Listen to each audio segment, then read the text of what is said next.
What's up, people? We back with another episode of Beyond the Clientele. I'm your host, J1, J100, or Mr. So 100, because you know I do it the So 100 way. And today we got a special guest in the building, man. We got one of my guys, man, my La Familia in this motherfucker today, man. We got my boy Spice One, Jason Spicer, man. Hey, the promoter, we gonna say the promoter, one of the elite promoters in the city.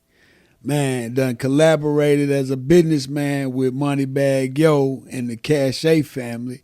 So, he holds a special title in that, and we going to get into the details. You know what I'm saying? Man, just really, I got to put a little bit more on it, man. We going to call the man Mr. Mimosa Festival, man. You know what I'm saying? You know he been doing that thing, so we tagging on with that. And then if you just know this dude, man, I'm talking about a real smooth, you know what I'm saying? Hey, one of them guys, you know what I'm talking about, man. I want to introduce my guy, man, Jason Spice in the building. What's up, Spice? Appreciate you having me, man. What's up, man? What's going on? Great, baby. How you feeling? Man, I'm feeling great, man. That's I'm in the presence of another king, man, so Likewise. I can't do nothing but appreciate Yes, it. sir. Likewise. Hey, that's what I want to do. I actually want to, man, say, man, thank you for blessing me with your presence, brother. And Man, it's an coming on honor my to be here, platform. man.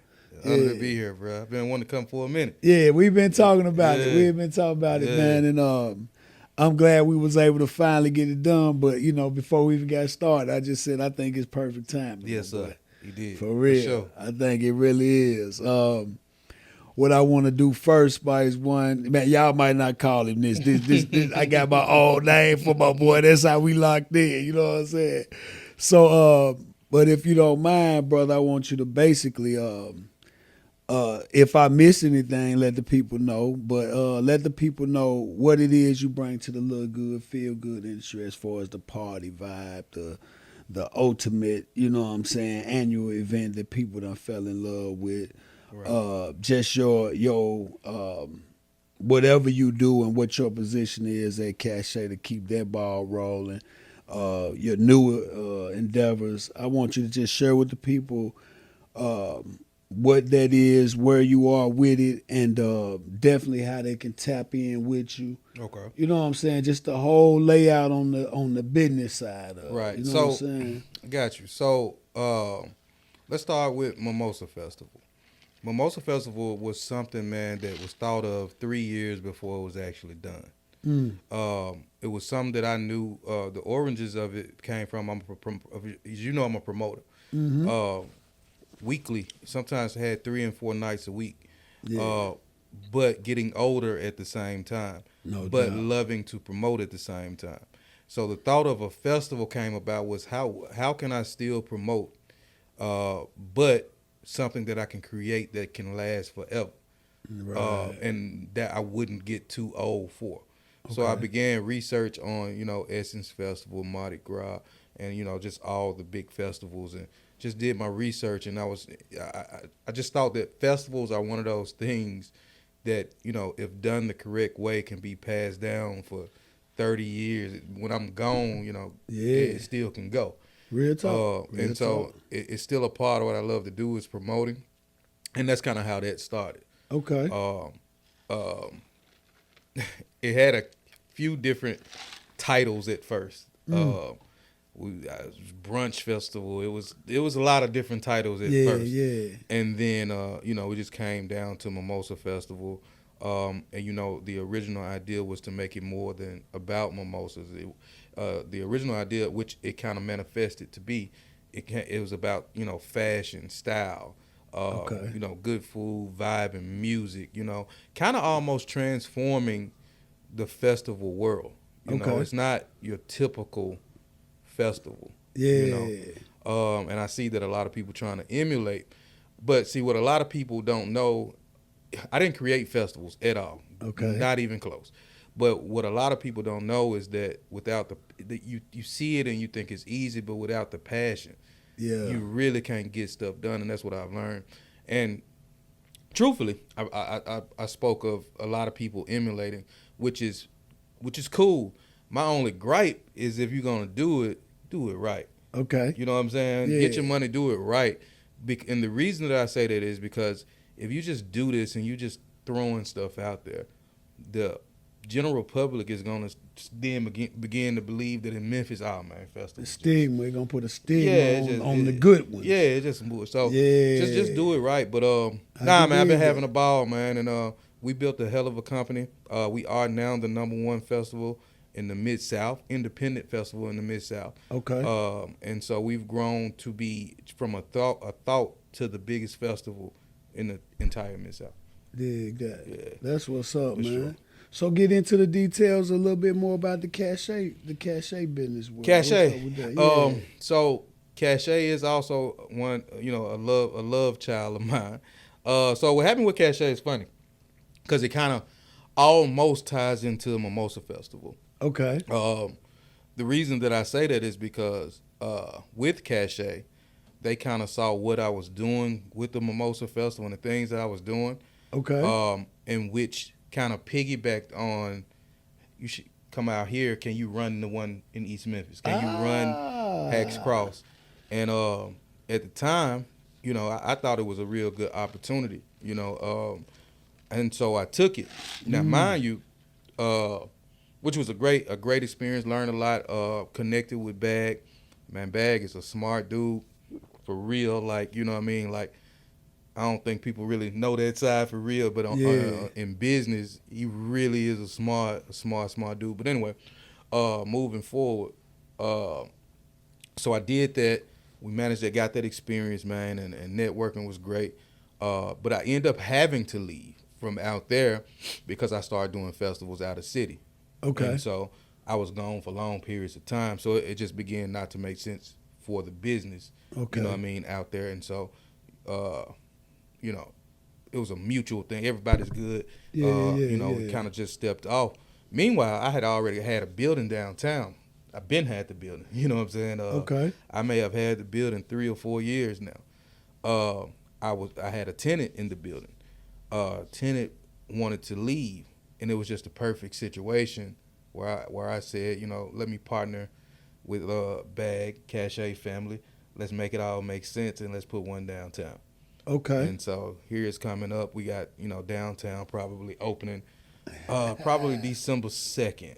Yeah, something like that. And so now we got downtown coming real soon. And it was just a good opportunity, man. Dig that. The timeline of it all is just perfect. That's beautiful. Yeah. That's beautiful. Okay. Yeah. It all spawns together. It all made sense. Almost like I planned it that way. Yeah. And it wasn't even like that. It wasn't even like that. Dig that. Yeah. So you occupied your own space with the new idea. Mm-hmm. Yeah. Yep. That's Yep, dope, yep, bro. yep. That's Yep. dope. Downtown in 2027 is going to be like a mass change as far as development. Okay. And so I know that I've been on that. So if you got anything downtown, you might want to hang on to it because in a couple of years it's going to be a big change economically. Okay. Downtown. So yeah. Dig that. Yeah.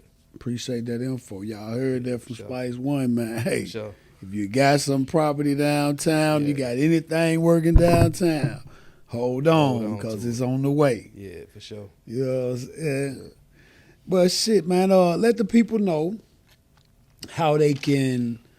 First of all, we need that address on that new the Cache. What is it called? Cache. It's Cache Express Lounge downtown, the first Cache Express Lounge of Express its Lounge. kind. It's 97 North Main. 97 downtown. North Main. Yep, Okay. and with parking downtown, I know that's a concern of people, so we're gonna have valet parking to make sure you cool and just come down. It's gonna be a vibe, man. Real the pictures vibe. are online. I'm sure you'll see it soon. But it's real dope, man. I put a Yeah. lot into it. Been working on it now for 7.5 months. Okay. So we put a lot of time, effort into it, and I think it's a beautiful spot. That's what's up, Yeah. man. I seen the pictures. It do look real dope, Thank you, man. brother. Look real good Thank out there. Yeah, for sure. Mm. All right, well, let the people know, man, how they can tap in with directly with you on any type of business, whether it be, want to be a vendor, Right. anything like that, man, or reach out and just, tie in on any other type of business. Let people know how they can do Of that. course, social media would probably be the best way. So Instagram J Spicer _ in real life. Facebook, of course, my real name, Jason Spicer.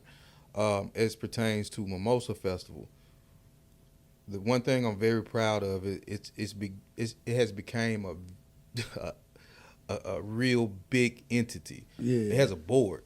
You know what I'm saying? Yeah. I work for the Mimosa Festival. Yeah, You see what I'm saying? So it has a board of people. So with that being said, vendors or anything dealing with the Mimosa Festival, info at mimosafestivalmemphis.com, email, and you'll have someone get back with you. And you know, it's not a one man operation. So Okay. you know, even if you reach out to me, I'm gonna tell you to email info at mimosafestivalmemphis.com.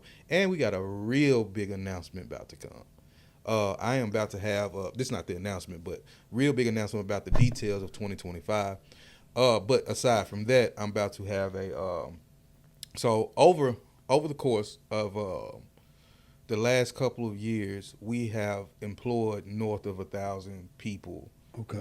With every festival. Mimosa Festival is not only the festival. We've done tequila festivals. Yeah. We've done Sunset R&B festivals. Yeah. We blocked off Riverside Drive. Had 3,000 people down on Riverside Drive and doing festivals. So it's not Mimosa Festival. It's just Not the only. it's the most prominent one, I Yeah, believe, the yeah, most yeah. popular one that people know about, but it's not the only one.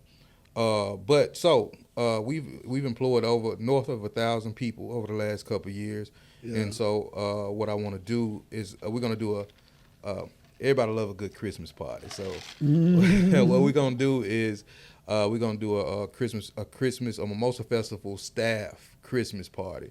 Coming up next month. Yeah, we're gonna make it real dope. We're gonna pull out all the stops, and we're gonna just free admission, and it's gonna be for everybody who has because year after year, what I can say for the most part, everybody that has been a part of the festival team has strived to become better every year. It's a lot of people real passionate about it. Yeah. It's a lot of people real passionate about the festival, man, and I appreciate that. That's what's up, man. And a lot of people just, enjoy it and look forward to it. So I just want to make sure we do that and can probably continue to keep that going too. Yeah, it's definitely became a tradition for the city, man. Appreciate it, bro. That joint is a really big deal. I've been to a couple of them. Right. I've missed a couple, but I definitely can say, I be, I'm a barber, so I be at work. I be, what I'm saying, or I be tied down. You know what a lot of people don't understand though. So specifically speaking about the Mimosa Festival, and you talk about economic development, right? Economic development begins with tourism, right? Yeah. So doing things in the city that attracts people from other places, right? Yeah. So about analytically, if you look at the analytics from the Mimosa Festival, especially the most recent ones, you got about 30% of the crowd that's traveling. That came to it. What does that do? Now they're going to restaurants downtown. Okay. Now they're partying out the city. Now they spending money in Memphis. Yep. So ultimately, it does great for economic development, and we just hope, that it gets bigger and bigger. And I think the next announcement we're gonna make, I think it's gonna go crazy. It's gonna be something you've never seen, nobody's ever done before. Okay. For sure. Okay. Well, I'm gonna make sure I don't miss it. For damn sure. For sure. So y'all heard it, man. Tap in with Spice on Facebook or Instagram, and that is J Spicer _ in real life. Yes. And Jason Spicer, his name on Facebook. If y'all want to get in directly with him, other than that, you got to go to the Mimosa site to get on that link. Right. But just direct business with this man, y'all can go through social media. For sure. Okay, well, Spice One, this joint is called Beyond the Clientele. Yes, know sir. what I'm saying? So we know you got plenty of clientele, my boy, because you've been putting your work in. You done did the groundwork, man. So actually, how many years have you had in the promotion industry? Consecutively or? Nah, I'm talking about, we hustlers, man. So when you had the straight, that don't count against you. Yeah. So when you say I threw my first party to today, how many years you got in the industry, man? the first party that you consider counted as I counted as the joint. Yeah, I threw a party. And I know, you know what I'm saying? I'm gonna say 15 plus years. Let's just say 15. 15 to years. 17 years up in Okay, there somewhere. okay. Ago, where I threw my first joint. I remember the joint too. Yeah. Where what I consider the start. I mean, it was parties before that, Right. and things that happened before that. But I remember the one that when I said, I'm finna "This is do what this. I'm about to do." Okay. Yeah, I remember. Yeah, that we gonna get into that. Yeah, We gonna get into for that sure. later. I just wanted to know. But 15 years in the game, I know you've been through some milestones within that, but I want to kind of rewind back and tap into those life milestones you done been through. You know what I'm Yeah, saying? yeah. Beyond all of that, before you, what led you to that, Right. to the man you are today. You know what I'm saying? Right. So, what I want to do first, Spice, I want to know what other things are you know, beyond the clientele of a promoter, beyond all of that. Give me a list of things, just in list form, you know what I'm saying, that you are as a man beyond that. And then I want to hit on those specifically a little bit. So, man, I have gotten to the point. I have gotten to the point that nothing really matters except for the people that I love and the people that love me and doing right by them and living it out like that. I hope that I'm answering your question, but I pretty much, the man that I am, I've grown to realize, man, that it's a tough and harsh world, bro. yeah. And I think that the best thing you can do is spread love, and really with the people who, like I said, with the people who love you and the people you love. J1, I'm gonna tell you something, and I'm gonna get off track. No. We on track the whole time, baby. This is about you, my boy. I'm gonna tell you something. 80% of the people, and this is just in past, so I'm just trying to get to a point of what I'm trying to say. Yeah. 80%, I would say, just a percent that I'm going to say, that of people that I have ran across have came into my life and walked out, not walked out, but like if we, amicably just got life going on. And Yeah. they left with more than they came with. Okay. I'm with you. I don't care if it was $1. You left with $1. Almost everybody I know, has made some type of money off the campaign. Some type of good networking. Yeah, with somebody. I'm on that list for sure. I'm on that list. So, and as you get older, the older I get, the more important I realize, man, ain't none of this money, ain't none of this really important, man. It's about the people, man. You love, and you just keep it like that. I'm with that, and that's definitely a fact. And like I said, I can say that whenever you said network, I can definitely say, man, me tapping in with y'all when we gonna get into the squad. Yeah, the squad. Yeah, me getting down with the squad, man, exposed me to a network that I wasn't exposed to. Right. So I can definitely concur on that. You know what I'm saying?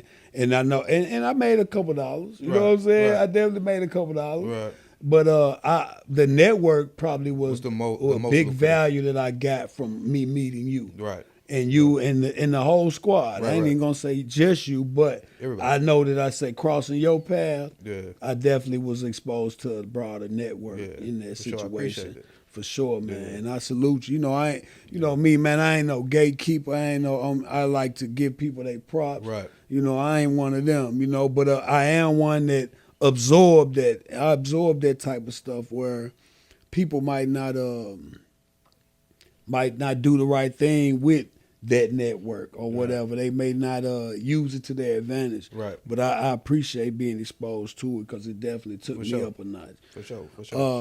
In my question, I was more so looking for more on a personal level again. When I said, "What are you beyond the clientele?" I know for a fact you're a twin. You Your mean like brother. real life? List. Yeah. You know the Jay yeah. Spicer in real life. Yeah. So beyond those things, I want to know what a list of other things you are as a man, like individually, personally though. Like what other things? God fearing man, like you said. Yeah. A twin. I'm a brother. I'm a little brother and a big brother. Yeah, that's the type. That's the shit I'm talking about right man, there. Mom's passed away. You asked something I was gonna touch on this. Mom's passed away when I was 14. Okay. Car accident. Mom's was a boss. Yeah. Mom's was a real boss back then. She owned a bail bondsman company. She was doing real estate. She owned her own house. Mom's was a real boss. Yeah. And I think that's what put it in me and my siblings. Okay. You know what I'm saying? Because all of us are entrepreneurial, and all of us, we kind of have that flowing through us. And so shout out to Moms, and she was a real boss, man. And then after that, my dad, held it down the rest of the way. But Mom was a real boss. So tell me this: how many siblings do you have besides your twin? So it's you and your twin, which is two of y'all. How many other siblings do you have? I have an older brother. Okay. I have an older brother. I have a half sister. Well, it's my sister. Yeah. We don't do halves around here, man. It's just my sister. Yeah. She's out in Chicago. Okay, and an extended family that way. Yeah.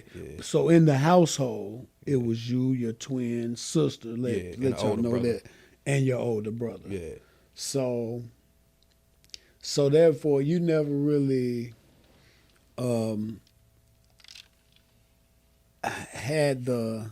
Well, I don't know how is that? Because your brother is the oldest. Yeah.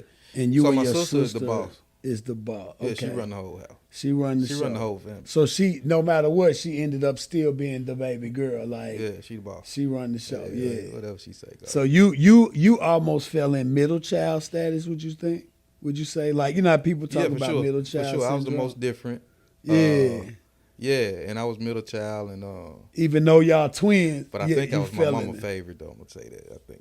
All right, I'm sure they are. I'm sure they'll argue that to the max. I know they'll argue that to the max. But you had that middle child position based off being the boy or the male of the twins. Yeah, for sure. Yeah. So with your older brother, and I'm just trying to create the dynamic. Okay. With your older brother, how much older than y'all is he? My brother, and I could be off a year or two, but I think my brother is about 8 years older than us. Oh, so he's way older. Yeah. Okay. I was curious. So technically, in that dynamic, it really was you and your twin. Yeah, it was you and sure. her. Yeah, well, him too. And him. Yeah, but too. I'm saying when my mom passed, man, that man stepped up. He stepped up. Now he the biggest. He the big brother for real. He stepped up like he ain't never. Most big brothers couldn't and wouldn't do. Yeah, because you at this time you said you were 14. I was 14. Yeah. At this point in time, he was about 23. He was already 24. rocking and rolling. He had. I don't know if y'all remember Mrs. Fields Cookies, but he owned all of them at like 22. Like he was a Mrs. Fields Cookies. Like they were in every mall. Mall of Memphis, every mall. And so he had owned those, and he was doing other stuff. So my brother was at it real young. Yeah, he was at it real young. And like I said, he kind of took over. We had a my bruh was he did what he was supposed to do. I can honestly say that. We had a studio in the Mall of Memphis. A lot of people may or may not remember. It's called a lab. And, that's what I wanted to do. And he kind of, with his, of course, like I just said, he was in all the malls, so his relationship with the mall, he put a studio in there, and that was for me. Yeah. So I was running that at 17. Yeah. You know what I mean? We in the lab, in the mall, and, man, we had some epic miscellaneous. What year was this? Yeah, I got musical miscellaneous. What year was this? This had to be... I got here in 2000. Oh, it was after 2000. This probably was 2000, 2001. Yeah. 2002. No, I was gone in 2002. 2001. Okay. I got here in 01. I got here in 01. I said that wrong. I got here in 01. Yeah, a lot of prominent people perform in the studio. Like, Miscellaneous, that's my guy, man. My dog. That man got plenty of work together. That's my dog. Yeah, I've been rocking with I'm every proud of movie him, he too. do. Every movie he do on Tubi, on it. I'm proud of him. Yeah, bro. that's my guy, I man. inboxed him a few months ago. I just Yeah. said, bro, I'm just proud of that. I don't want nothing. I'm just And proud. we chopped it up about this. I told him I might have to come on to Atlanta. I Yeah. set up where he at, Yeah. man, so we could chop it up. But We doing this thing, man. Man. And he was a rapping fool. Miss Hey, Laney used to be my favorite rapper. rapping. Yeah, he was my favorite Fool. rapper. Yeah. Man, that man was hard. I told him man. that all the time. I said, Miss Lane, bro, you Man, my favorite rapper. bro. I put him on my page one time. I really feel like he's definitely one of the most underrated rappers in this city. Bro, listen. Man. When I had in the mall, I had a rap battle. He won. He won. See, I had a car show He with a won. rap battle. He won. I already know. Like, dude was the Dude truth. was the truth, Yeah, I mess with man. Miss Lane. Man, that man got so much work together. But we probably, I know I got probably like this, and I'm talking about just me and him. I probably got about 4 or 5 records with me and just him. Then me and him shared a 16 on the original Welcome to My City, Memphis. Oh, yeah? When Drummer Boy done the first Yeah. Welcome to My City, you Yeah. know, he did a range of them. He did probably like 3, I think. Mm-hmm. The first one, man, I'm on that title track, man. Me and Miss I ain't Lane know shared that. the 16, man. I ain't know that. It's Larry Live doing the intro, Yeah. Young Key, Yeah. Drummer Boy rapped on this I joint, remember Jump Boy rapping on And, it. I probably heard this for sure. Kim Folk Thugs, Yeah. the two, Kim Folk Thugs, Back It Up and Dump It, Yeah. Kim Folk Bomb and G.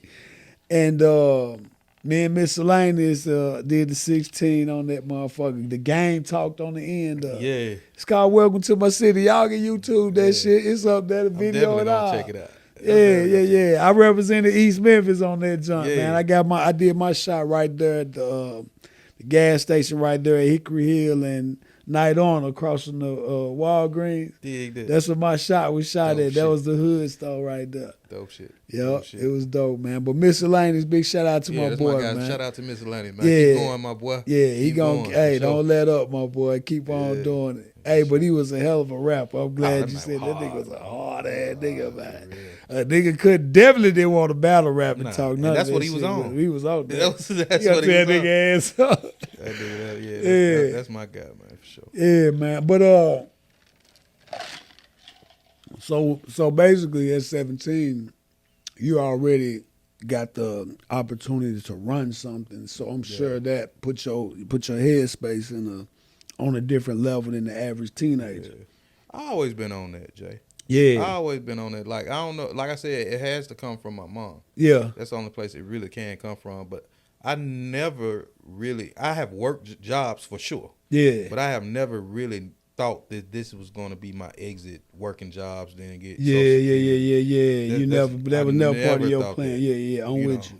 Yeah. So I'm just Yeah. I can say that I'm with you on Yeah. that. Like my only jump was when I went into the military. After Yeah. that, I knew you was rocking the road. I'm pushing through whatever. Yeah. Yeah. And you know, it's like you gotta have that in you though. Right. It gotta be in you. Gotta be in you. Yeah. And that shit tough, bro. Yeah, that shit. Yeah, That you shit know, tough. you know, we hit them ups and downs. Yeah, and, bro. you know Like, what I'm saying? you gotta be built for And don't get me wrong, I ain't too proud to go and get a job if I had to do you gotta that. do what you gotta do. Yeah, but I'm saying that hustle mind, I'm always thinking of something on the next level. Like Every day you wake gotta up, make man, you something gotta happen. eat what you kill. Yeah. every single For day real. you wake up, that gotta be the Literally. thought. And you know, just you gotta be a hustler, bro. But it would be lying to you if I said that any of this was easy. nah, Any of this shit that, ain't from easy. Mimosa Yeah. Festival, from Cache None downtown of to that shit easy. ain't none of it is easy. Yeah, you know, nah. even when in the promoting, I told you it was 15 years of promoting, man, that got tough. I told you one of the reasons, you know, I kind of thought about the festival is because got older. Yeah. But I will also say this: parties have runs through the year. Yeah. You might have an 8-month run and then you ain't got nothing going on Yeah, for that 4 whole months. shit. Yeah. 5 months, you know what I'm saying? That got For tiresome, real. bro. Yeah, That yeah. got tiresome, bro. I Like, for already real. know. I love the game, but that got, man, and it's like, so any promoter, they know what I'm talking about, man. Damn You, right. you go on a Trust good me. 8-9 month run and then nigga nothing. Nothing. That motherfucker down. Yeah, it's just dead. You got to figure Whether it it be another promoter wave or it just, it just like you said, the whether club, something may the happen, venue, something that happened. It be uh, so many things that go on, man, with that. I know exactly what you're talking about. So yeah. So tell me this, Spice One, when you lost your mom, right? And we gonna do a impact by decade and get into it a little bit more. But I want to know, do you remember how your train of thought changed? You said you were 14, so that's a transition time in your life anyway. Yeah. Do you remember how your train of thought was impacted from her passing away to what you were gonna do next? I believe that everybody, as they should, believe their mother was like the greatest ever, right? Yeah. 90% of people will believe and say that, and as they should. Yeah. I believe that when my mom passed, she had already, I was only 14, but she had already instilled so much in me. You know what I'm saying? To become a man in 14 years. And that's why I say, I say my mom is the greatest, because that gotta be, I'm grown now, so I understand life a little bit different. Yeah. Then I didn't understand it, but as I look back on it, my mom passed when she was 40. Yeah. And she had a 14-year-old twins and a grown son, and when she had already put the son in position to own all of Miss Fields and do real estate, and at 14, she instilled in us, everything that she did. So, man, mom was the greatest, you know what I mean, for being able to do that. I don't even know if that's something I could have done. Yeah. You know what I'm saying? So you feel she prepared you for life in 14 years. That, I really believe that. Beautiful. Yeah. That's beautiful. Yeah, man. Yeah, that's beautiful, man. Let's get into it, man. I want to get into what I like to call impact by decade, right?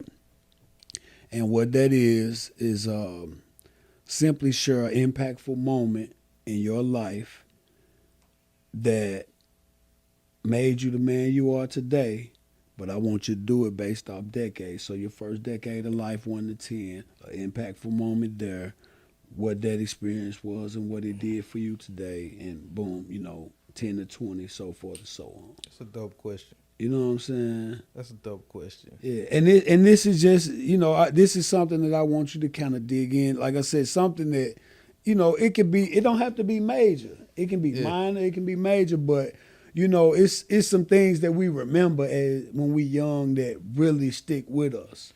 And it could have been mama saying, man, get your ass back out there and fight. No, I got you. Let's roll. Give me one, man. I think first decade, man, is when I was about, it's going back to mom.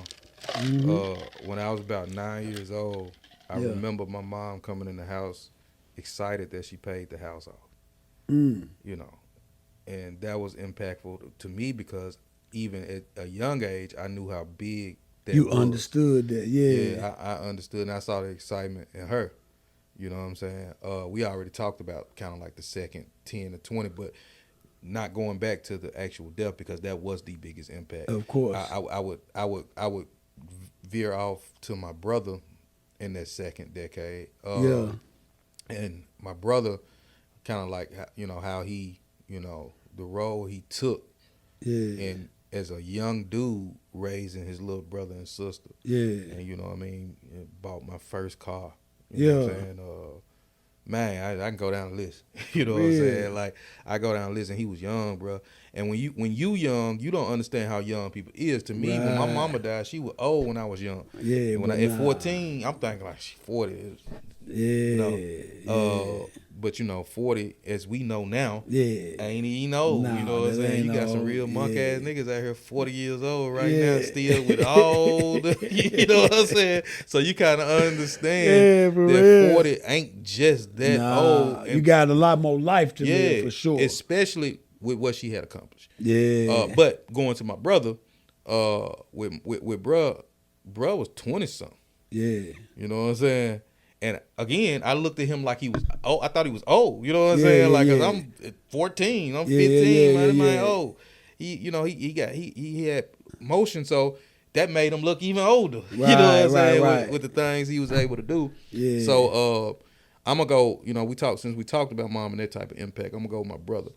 with my second impact, man, because that was unbelievable. And you know, How he just stepped up. that instilled love in me, man. Family and what you supposed to do, man. And don't make no excuses. Get that shit done. Dig that. Dig that. Moving up, third.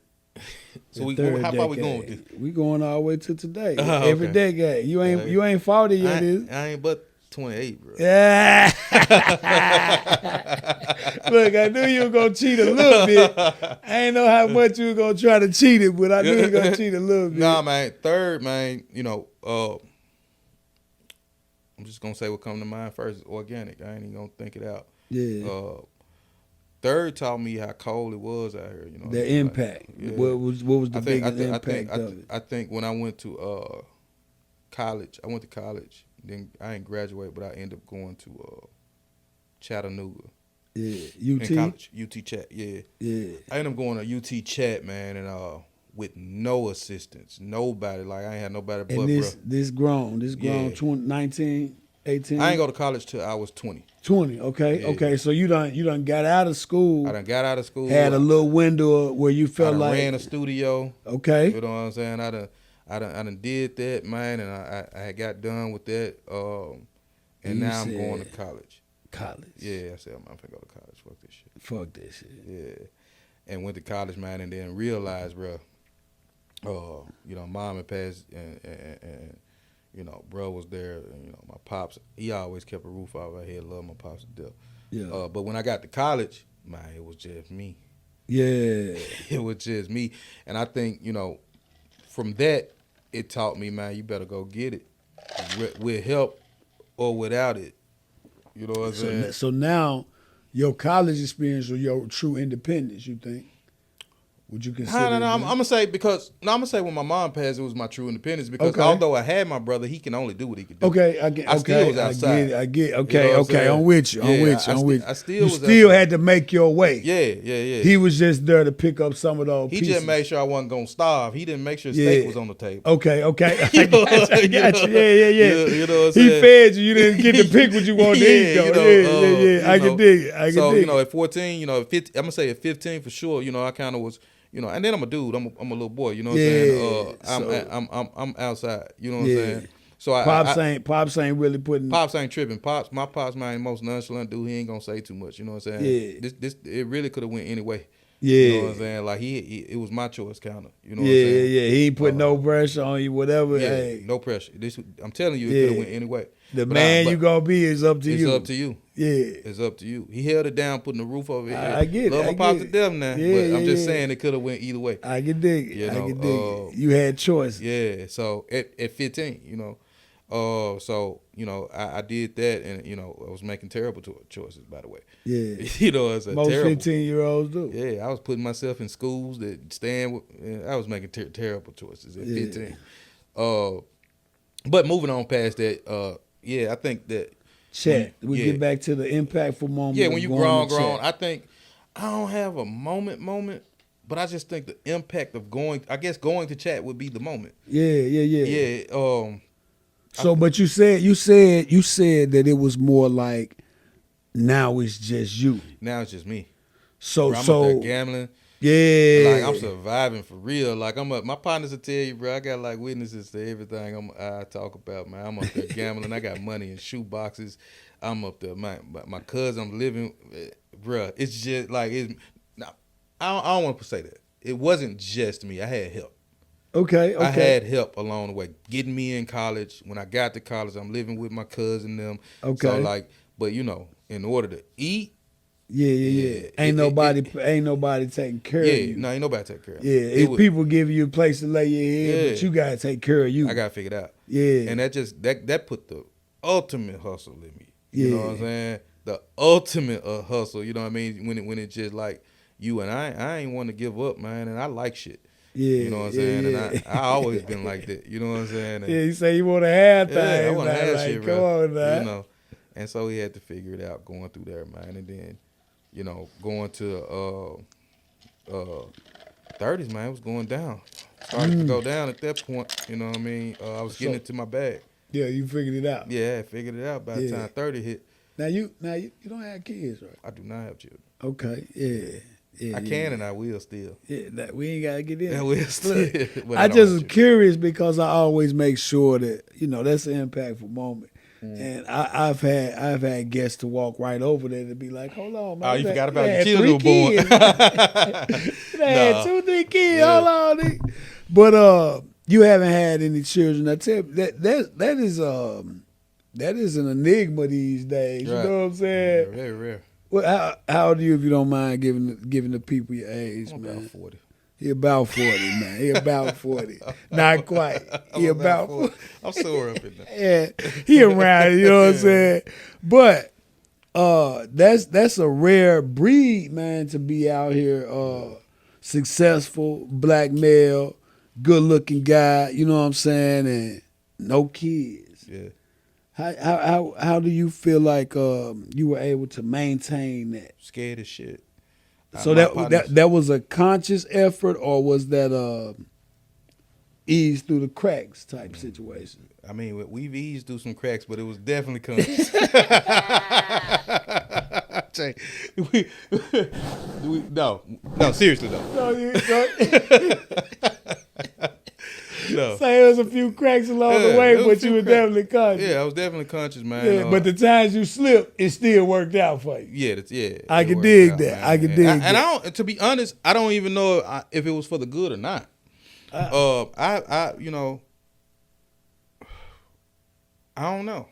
You know what? I don't know, I'm bro. gonna say this, brother. I'm gonna say this because I wouldn't say for the good, but I feel like if you don't consciously make a decision to have a child, I don't think a man should have it. And that's just from you talking to a father that I done birthed 6 of them in the world. Yeah, you're a great father. So I feel like it's a man's right if he don't say, I want a child. There has been that case. Yeah. And it was a miscarriage. Okay, so you've consciously decided to have one and it didn't work out. Yes. Okay. Yes. Well, that's for a lack of yes. Yeah. I mean, I didn't know it was. Yeah, but yes, I wanted a child. You tried for one, and she had a miscarriage. And she had a miscarriage. Yeah. Well, that's still honorable. That's still one of that. As a man, that wasn't. Oops, I done got somebody pregnant. Mistake. Right. That's the thing that I'm saying. Like, I think that as a man who respects himself and he makes wise decisions, and if you consciously can make that decision and say, man, I want to have a child, right. I think that's the perfect way to do it. Right. But if you're not consciously making that decision and you accidentally getting somebody pregnant, or you reckless and doing, I think that's not. I mean, and then don't get me wrong, you're still forced to be a father. But I'm saying I think that it's honorable when a man can say, man, accidentally getting somebody pregnant at 40 plus is crazy work. It's crazy work. This is crazy work. Like, if you dealing with, if you ain't already got none, that's crazy if you accidentally do it. Yeah, because it has to be a conscious decision. Yeah, I think so. I mean, you can make stupid decisions, but at the end of the day, I mean, I understand if you're 20 something, but like if you start touching them 40s, man, you got to kind of understand a little bit what you're doing. More about life, Because see, I was, out of my six children I made, I actually made the decision to have 3 of them. Oh, you did? Okay. Yeah. And it was like, I'm gonna say, one, I made the decision. I'm gonna do it, and if she get pregnant, it's cool. Yeah. That's one. My youngest daughter and my son, I actually said, stop birth control. Let's make a baby. Like, planned it out like that. Yeah, and when I tell you though, now I've had, I did my reckless and made my mistakes and had a few also, right? But I can say that I really appreciate the man I was to make that decision way more than, damn. Yeah. Now I got, and then even at this time, mind you, I still was the type of guy that I was like, if it's mine, I'm gonna take care of it. Right. But I didn't consciously make the decision to have it. Gotcha. You know what I'm saying? How? Well, this is the question you probably ain't gonna be able to fathom to answer, but how do you think your life would be different if you had none? Ooh, I think if I had now, that's a real tricky question. Yeah, I know. None. None. None, I really can't imagine how my life would be, because I can say that Saved you. having them, Structure. structure made me look at my life different, because Right. now I'm a father. Right. And I feel like the most honorable thing I've done in life is been a father. That's you know dope. what I'm That's saying? dope. I've been in the military, all that. I done excelled in a lot of things. Yeah. But the most honorable thing I could say that I have been is a father, and That's hard. the type of father that I had to become, based off losing my wife to cancer and having to step up and be a widow father to Right. 4 daughters, things like that. That's what made it that much more honorable to me. That's dope. You know what I'm saying? But if I would have got a hold to the reins and had somebody pull my coattail and check me early in life, I probably would only have maybe 2 kids. Yeah. And I probably wouldn't have had any more. And if I did, it probably would have been in my 30s. Yeah. You know what I'm saying? But that first one I had at 16, it kind of molded me in a direction that made me who I am today, That's for dope. sure. That's You know dope. what I'm saying? And here she is. She walking around at 31. 31. You know what I'm saying? I'm 47. She walking That around gotta at feel 31. good, man. Yeah, it's beautiful, Yeah, man. that gotta feel good. It's. I always say, man, a lot of times, people talk about having kids young. The joy is at the end of that. You still young and Yeah, it's when like over. the joy at the end, because Yeah. it's like I can be, you forever a parent to your children. You know what I'm saying? But to be the father I am to my adult kids mean a lot to me. Like Yeah. how in tune I am. You know what I'm saying? That's Even hard. though I'm way old, I'm grown, I'm daddy, but Yeah. I really can buckle down and be in tune with what you got going on right now in your 20s. Right. You know what I'm saying? That's a beautiful thing for me than to be, a older parent when, you had kids in your 30s or 40s, and Right. then, your kids in their 20s. Now you 67. You can't lock in with them. Yeah, I can still lock in. Yeah. I still walk in the club and they see me. They like, Daddy Yeah. done walked in this thing. You know what I'm saying? It's Yeah. like that. So to be able to connect with them, it means a lot to me now. Yeah. You know what I'm saying? Even though I lost a lot of my childhood because I was a father. You Right. know what I'm saying? I didn't get to go get on the basketball team. I Right. got to get to the house, man. Right. I can't go to no practice unless I'm finna go to the league. Mm-hmm. You know what I'm saying? So I had to buckle down early, but I can really say I appreciate it on this end. Right. You know what I'm saying? Especially being a grandfather now in some motion. That's It's hard. like I can Yeah. appreciate that shit for real. Yeah, you know what man. I'm saying? I've heard and I've seen, everything about you as far as fatherhood goes, and I know a little bit about your story. You know what I mean? Like, bro, that's real man shit. Like, Yeah, for sure, that shit man. hard. That shit dope. That Yeah, shit and dope. I noticed what you were saying about your brother. It reminded me. I was 23 when my wife passed, and I Right. took on with my 4 daughters. Like, Yeah. well, three of my daughters were with my wife, and then I had custody of my other daughter. Right. And man, at 24, so I feel your brother. Yeah. Like, you gotta come on with it, bro. Yeah, You know what hard, I'm man. saying? It ain't no, He ain't have to do none of that shit. yeah. For real. Like, me as a grown ass man, and when you kids, you entitled. Like, you big bro. You supposed to, yeah, you supposed feel like to it, but do you it. looking back, you Yeah, like, nigga 20-something, shit, bro. bro. I ain't had to Come do on, none of man. that, Yeah, bro. dude. Could have been like, man, you got me fucked Right. He up. could have been out of there. For real. But thankfully he didn't. I'm forever in debt for that. So Yeah. in the same way with your children, I know you feel the same Yeah, way. yeah, no doubt, Yeah, no yeah. doubt. They, I'm kind of, how they, kids don't look at certain things. I'm daddy to them, Yeah. but I know as they get older, they slowly realize. They're gonna realize. That's what I mean. Yeah. When they get older, Yeah, but they'll understand that. you know how I'm gonna be transparent, which is funny to me because I notice with my kids, bro. When I tell you, man, I done been to every program, everything. I'm registering for school. I did all of that, man. When they really realize it and it dawned on, they gonna be like, damn. But I'm just so regular to them. Yeah. You know what I'm saying? Like, It take time. yeah, I'm just take regular to them. Like, yeah, daddy. You know, like, Yeah. like I'm on autopilot for Yeah. them. They don't even really know Like it. this but, what dad is supposed to do. yeah, but it's like, Yeah. girl, you just don't know. You got a foreign object in your presence. You know what I'm saying? Right. That's real. For real. That's But they slow. They have their moments where it kick in on them. But for the most part, I'm just regular, man. They be like, you know, because I'm on autopilot. They know, man, daddy, if I call daddy, they know what they about can predict how I'm coming on whatever. One thing you can trust is that at the end of the day, you know, when you get older, some people catch on faster than the others, but they will realize those sacrifices. Yeah, and like I'm sitting up here telling you how young my mom was, but I thought she was old, and the things she did, my brother. When I'm going down the family dynamic, man, like I didn't realize none of that shit at 20. You know what I'm saying? Like I didn't realize none of it. I just it took me getting older. You like, damn. Yeah, I'm like, man, bro, I'm 40. Yeah. Like, shit. You know what I'm saying? Like, That's you know what I'm saying? wild. Like, That's I can't. wild. My mom died at 40.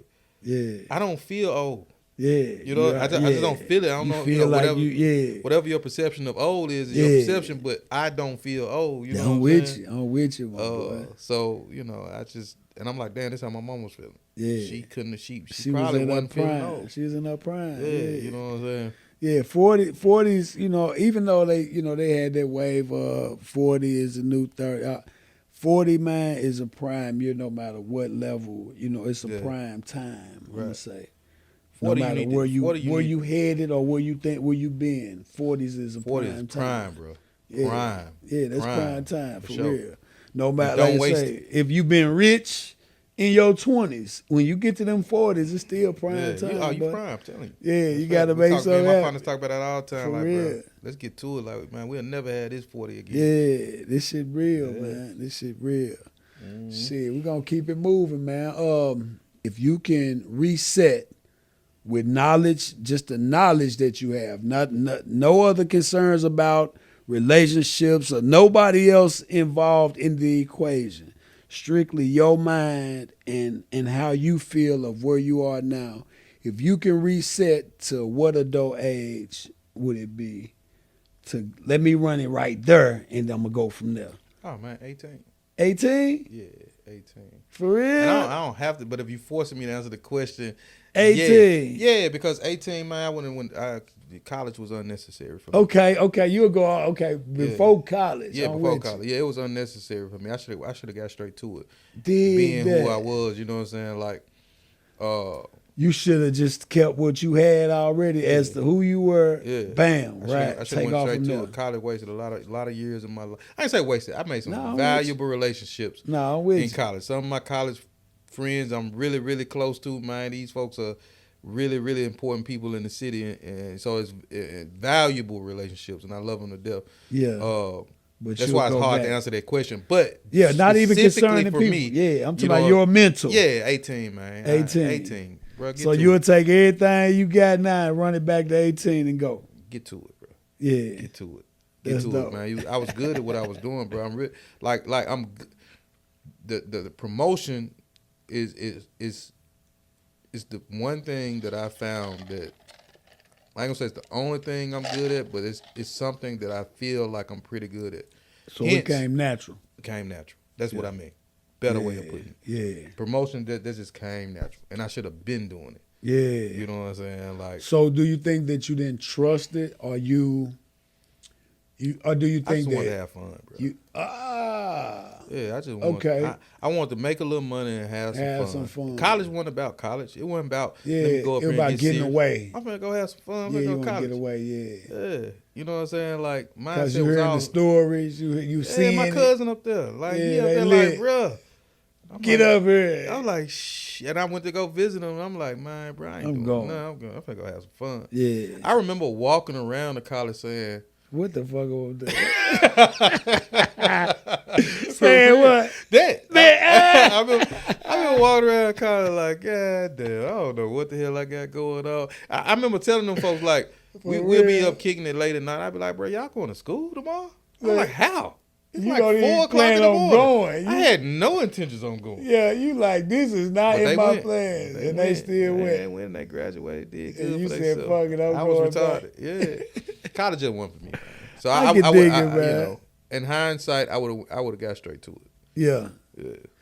All right, so shit, that's crazy. So when you say got straight to it, you mean you would have got straight to the promoting? Probably. Yeah. Okay. You know, in high school, there were people coming to me. You know, King Day. Yeah. Yeah. Story about King Day. Yeah. So in high school, King Day was one of the people. Like, you know, it's my guy. Yeah. He came to me about promoting. You know, he was at one of them clubs. I forget the name of it, but we had a meeting at that club, and he was like, "Man, I think you should start promoting it. This, that, and we should start." You know what I mean?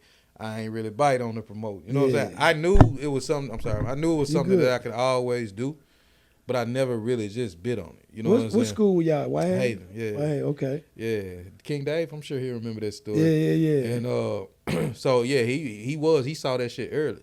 You know, and I really should have been. So I really should have, even prior to 18 in high school, I should have been getting to it. Okay. You know what I'm saying? You should have cranked up then. Yeah, I would.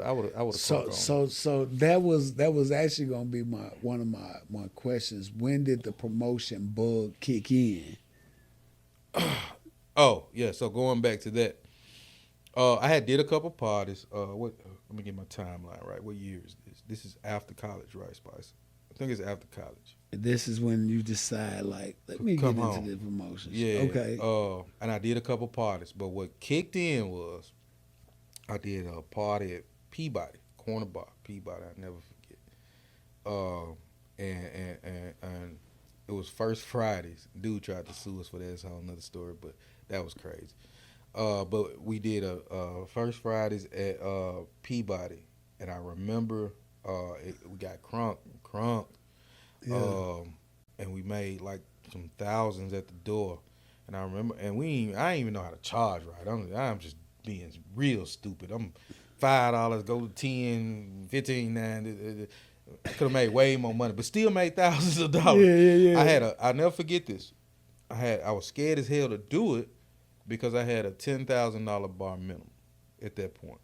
So you know what that means, of course. But for people who don't know what that means, let them know. What that basically means is a $10,000 bar minimum basically means is their bar has to make $10,000, and if it doesn't, you are responsible for the difference. Yeah. You know what I'm saying? So if that motherfucker make $1, you are responsible for $9,999. Yeah. If you don't know, that's part of the game. That's one of them deals that go down in the promotion world. And this is my first party was a bar minimum. Most people don't even know about that till years into their promotion. But so yeah, I had a $10,000 bar minimum. Damn. That I agreed to. Hold on. Repeat that one more time. You said your first party as a promoter was a $10,000 bar minimum. Yeah, first party was a $10,000 bar. Niggas ain't even taking that right now. John straight ahead now. I ain't taking that today. Niggas don't want that deal now. No, sir. But I jumped in there head first, man, and I was just like, you know, it is what it is. Straight off the porch. Yeah, I mean, I believed in what. Now I didn't know numbers like that. I didn't know what people would spend, and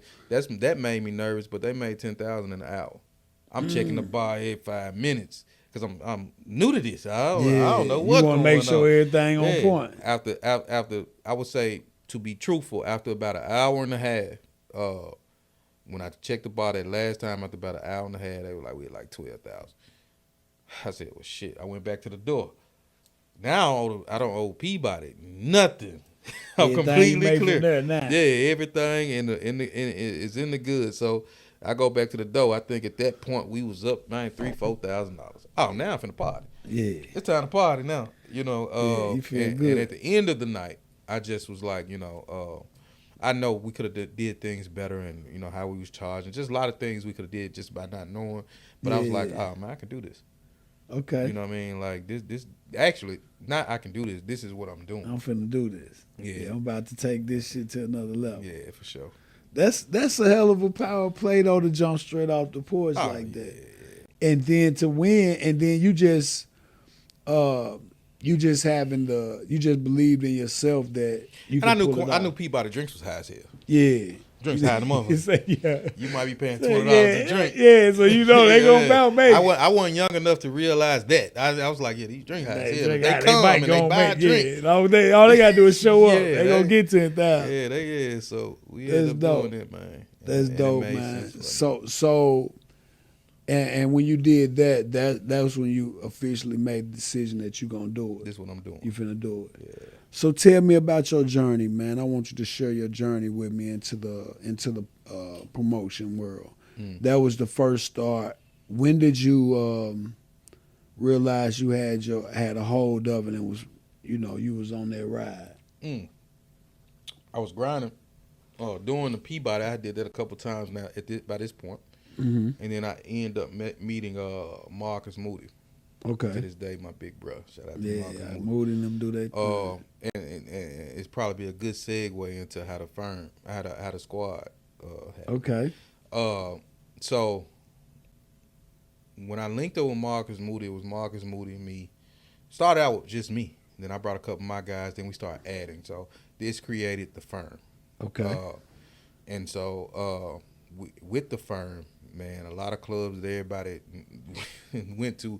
Like we started Ice Bar. Yeah. I remember, man, like before Ice Bar, before anybody knew anything about Ice Bar, like we was doing Ice Bar, we couldn't get, in the very beginning, we couldn't get people there like that. So we started playing with the parking lot, trying to make it make sense, and end up, man, jumping like Ice Bar, crazy. Yeah. But Ice Bar, a lot of clubs, a lot of different clubs that we did. So I ultimately did that, man, big bro. To this day, Moody, kind of I learned a lot from him, a lot of networking stuff from him. And when to answer your question though, when we got to rocking and rolling real hard with the firm, and got with him, and I started bringing people in, and we created this thing. That's when I knew it was like real. Okay. You know what I'm saying? I knew it was going down at that point. Yeah. So now you can see, and just with lack of better words, now do you officially consider yourself a promoter, or you got people who throw parties and you got a promoter? I had officially considered myself a promoter right before Moody, because I'm throwing parties at the reason why Moody we talked is because I was a promoter. Okay. He liked what he was seeing. I like, what I mean? Moody was doing their thing. Yeah, Moody Inc. was doing their thing. Yeah, they were doing Moody Inc. was doing their thing, and we came together and met. You know what I mean? I don't know. I don't want to lie. I don't want to misspeak. I don't remember who reached out to who or what, but I just remember we met, and I remember it was a common ground. Yeah. Like, let's rock. Let's rock. Okay. Yeah. Okay, so you already was officially stamped as a promoter prior to that, but then y'all took it to another level. For sure. Yeah. So you say the firm, you say segue into the squad. Yeah. Okay. So that comes up on the time when I come in contact well, with you. Well, y'all had, it was going. Well, it didn't quite segue. Let me explain. Okay. All right, let me give you the full story. Yeah. So I told you already that parties was having runs, 8-9 month runs, right? Yeah. And so my boy, shout out to my boy D-Lex. He was on here once before. Yeah. And big shout out to my boy. Jones, boy. That's my guy. Honestly, he can't wait to tell you this story. He can't wait. He can't wait to. I don't think he told you this piece. He did? Yeah, I mean it's small, but I just don't think he told it to you. Let me get it. Y'all don't know what we drinking, but we drinking. Yeah, we doing good. We doing real good. Yeah. No, I said fuck the party shit. Fuck it. I'm out. I went to aircraft mechanic school. For real? Yeah. I had wanted to go to aircraft mechanic school. Real quick. Yeah. What thing made you say fuck it? The runs, the stress of The it. 8, okay, up and down. The ups and downs. I was like, man, this can't be forever. Okay, all right, now, all right. The ups and downs made you say, you know what, man, I need something consistent. Let me get to something that's going to hold me the whole time. Let me get to it, man. My partner in aircraft mechanic school, he $250,000 a year. Let's get to it. Yeah. So I go to I'm in aircraft. I don't just try. I'm in aircraft mechanic school. You know what I'm saying? You under the hood. I'm gone. I'm under the hood. I'm in the plane. Oh man. So listen, D-Lex called me, right? He called me and said, "Hey man, this is new club opening, man. I really need your help. He was like, man, I just want you to talk to these folks, because anyway, he was like, I need you to talk to these folks. You know what I'm saying? Like, just come rap with them. And I said, well, relax, bro. I'm sick of this shit. Yeah. And plus we getting older, and I'm sick of this shit. And he was like, man, nah, man, Chris Dunn on that John, man, true. And Blase, woo, man, come talk. I said, listen. I said, I'm a rock. I'm a rock with you, but it's only one way I'm a rock, though. Yeah. We're going to do it different. And I was like, I got an idea. Okay. You know what I'm saying? I said, I saw what went wrong with the firm. And to be honest, what went wrong with the firm was a bunch of egos. Okay. Everybody think they the best promoter. Everybody a promoter. Everybody thought this, and that. I said, so what we going to do, because it's a great concept. Ultimately, it was a great concept. Yeah. So I said, what we going to do, let's go get a lot of people that don't promote but like to go out. Like socialites. Yeah. Let's give everybody perks. They going out anyway. They're there anyway. Yeah. You know what I'm saying? Yeah. Genius. Let's give them perks and let's take so in my eyes, that take the ego out of it. Yeah. And not only that take the ego out of it, let's figure out a system to pay people. Now I'm not saying that system was perfect. You know what I mean? But it was new. Yeah. And I'm gonna tell you a fun fact. Like ultimately, I wanted to take the squad and do different things with them, bro. Do you know what you can do if you walking around with 100 people, bro? Yeah. You know what I'm saying? Like, and we was getting to the point where we was 50, 60 deep. Yeah. You know what I'm saying? Trust me. Man, I was thinking about starting marketing firms. It was genius. All kind of genius, shit. Yeah, dog. I mean, but it was genius. Ultimately, I mean, we had a really good run, But anyway, going back to the story, I told D-Lex, I said, man, listen, this is the only way I'm going to do it. And I also said, I'm going to walk in there and I'm going to talk to, Chris probably never heard this part, but I had great business with Chris. Let me lead with that. Chris Dunn, great business, nothing bad to say, good dude. Yeah. But I did tell D-Lex before the meeting, I said, I'm going to walk in there, bro, and I need 100% of the door or I ain't doing it. So, I ain't finna play the whole percentage game. Yeah. I like to separate things, man. The door is my business. The bar is your business. We running two separate businesses in a club atmosphere. You know what I'm saying? So that way we ain't got really nothing to talk about. Yeah. You know what I'm saying? So, end up going in there, talking to Chris, and I told him, exactly what I'm saying. Yeah. And Chris basically, he was like, well, how much you think the bar gonna do? And I told him a number. I was like, man, I guarantee your bar do this number. And left out, I was like, shit, I hope the bar do that number. But it ended up, deal worked out, bar did that number plus, and now we rock it. Okay. You know what I mean? And now we got, now the squad is formed. Okay. And a really good thing, like I said, it wasn't perfect. It was new for us. Yeah, we were just building something, yeah. and we trying to figure it out. I had ideas that people don't know about. Like I said, I wanted to start a whole marketing firm from the firm. Like I wanted to make it bigger than the club. Like I wanted to do different things because I'm just thinking it's power in numbers. Like you got 50, 60, 70 people walking around with you, bro. Like, man, who don't want, man, a club will pay us to come. To be there, early. That was just not meaning to cut you off, but it definitely was the beginning of a genius idea. Only thing I think that it was missing was making the step to organizing and creating. Correct. You know what I'm saying? Correct. Other than that, it was genius. Yeah. That was the only thing, and I felt over time it probably would have gotten to that, but that was the only thing missing to organize what it really was. Right. You know what I'm saying? Right. And once you organized it, I think it would have been exactly what you visioned it to be. You know what I'm saying? I had high hopes for it. Bro. Yeah, it was a dope ass idea, man. I loved it. And people, like I said, network. We had fun. People made money. All kind of things happened. But I don't regret that. I think it was a great idea. I met some really, really good people. You know what I mean? Like, and we made it do what it do, bro. Like we really put together. And to add to that, people even though they didn't form the group and they didn't they use that formula. Yeah. Now. Ah, for sure. For that sure. formula is being used, Yeah, and for sure. that's shout out to the squad, man. Yeah, Big man, I Super. appreciate It was a that, pleasure man. being a part of it, Man, I man. appreciate you, dog. I enjoyed that. You was a groovy Negro when you came around. I remember Yeah, man. Hey, it was beautiful, man. Yeah. I loved it. It was a Yeah. good move, man. So shout out to y'all for that idea, man. And like I said, they using that formula today. Yeah, for sure. You know what I'm saying? So boom, we gonna keep that motion going because I want you to walk it all the way down into Cache management into Cache owner. Okay. Okay, so we gonna go back to the squad and say, what was your next big move from there? Mimosa. Was it the mimosa, or would you say you had something else in between that? Because you kind of explained how the mimosa thing took. I think after the squad, it still was a couple of years of grinding. What year? I don't know what year that was. My timeline a little missed. I think after the squad. Because I know from Truth, jumped into Classic Soul. Oh yeah. I did From that. That's true. Classic You Soul. reminded me. Yeah, that had its run and it Yeah. did its thing. So it was a then- couple more years of grinding. Yeah, a couple more years. Then Yeah.